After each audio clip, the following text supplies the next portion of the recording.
నమస్తే. Doctor Bhavya, senior consultant in Sneha homeopathy. చాలా మంది హోమియోపతి మెడిసిన్స్ ఎలా వాడతాము, ఎప్పుడు వాడాలని అడుగుతూ ఉంటారు. ఈ హోమియో మెడిసిన్స్ అనేది మనకు ఏజ్ బార్ లేకుండా చిన్న పిల్లల నుంచి పెద్దవాళ్ళ వరకు ఎవరైనా వాడొచ్చు.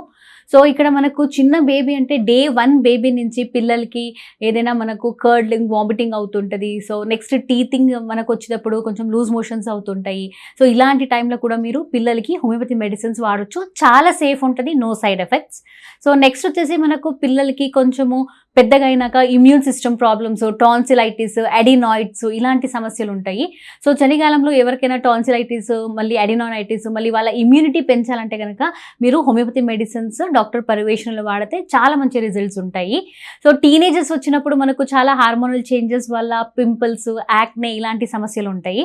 సో టీనేజర్స్ వాళ్ళు కూడా మనకు హోమియోపతి మెడిసిన్స్ వాడొచ్చు. ఇంకా నెక్స్ట్ అడల్ట్హుడ్ వచ్చేటప్పుడు మనకు ఏ రకమైన gastritis, lower back pain, orthopaedic problem, so ఇలాంటి ఏ ప్రాబ్లం ఉన్నా మీరు హోమియోపతి మెడిసిన్స్ వాడొచ్చు. నెక్స్ట్ ఫీమేల్స్కి వచ్చినప్పుడు మనకు ఫీమేల్స్లో menarche, so next pregnancy, menopause ఇలాంటి 3 స్టేజెస్లో కూడా వాళ్ళకి ఏదైనా సమస్యలు ఉన్నాయంటే కనుక డాక్టర్ పర్యవేక్షణలో మీరు మెడిసిన్స్ని వాడొచ్చు. సో నెక్స్ట్ వచ్చేసి మనకు హోమియో మెడిసిన్ డోసెస్ ఎలా ఉంటుంది, ఎలా వాడాలి అని అడుగుతారు. బేసికలీ చిన్న చిన్న పిల్స్ మనకు దాంట్లో డైల్యూషన్స్ వేసి మనము పిల్లల ఏజ్ గ్రూప్కి పొటెన్సీ తగ్గినట్టు 6, 30, 200, 1M ఇలాంటి డోసెస్ మనము ఇవ్వబడతాము.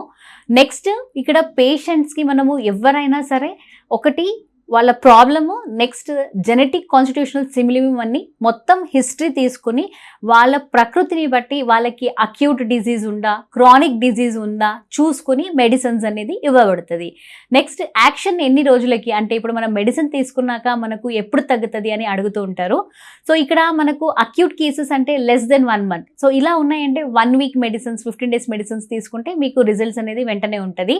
In case of chronic disorders అంటే ఇప్పుడు మనకు 2 years నుంచి ప్రాబ్లం ఉంది, 5 years నుంచి ప్రాబ్లం ఉంది, సో లైక్ ఇట్లా ఎగ్జిమా ఉంది, సోరియాసిస్ ఉంది, హెయిర్ ఫాల్ ఉంది, ఇలాంటివి మనకు ప్రాబ్లమ్స్ ఉన్నప్పుడు మనకు కొంచెం లాంగ్ టర్మ్ అంటే 6 months to 1 year వరకు వాడాలి.